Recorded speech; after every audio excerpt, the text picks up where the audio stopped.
वनमंत्री गणेश नाईक यांनी पुन्हा एकदा उपमुख्यमंत्री शिंदेंवर निशाणा साधलाय। शिंदे सारख्या मला 3-3 गोळ्या खाव्या लागत नाहीत असं म्हणत त्यांनी टोला हाणलाय। तसंच राग आला की दरेगावला जावं लागत नाही अशी टीका सुद्धा त्यांनी केली आहे। माझ्या एवढ्या आयुष्यामध्ये सुखी राजकारणी एकटा गणेश नाईक आहे। No tension.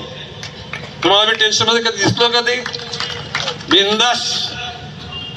मला रात्री 3 गोळ्या खायला लागत नाहीत। मी एकदा झोपलो 5 मिनिटांमध्ये झोपतो। यांना 3-3 गोळ्या घ्यायला लागतात। कधी कधी चक्कर येते।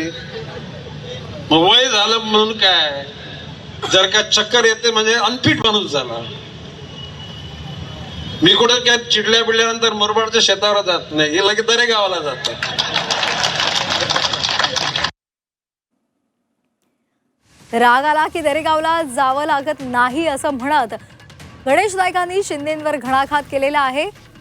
त्याचबरोबर मला 3-3 गोळ्या घ्याव्या लागत नाही असं म्हणत सुद्धा त्यांनी निशाणा साधलेला आहे।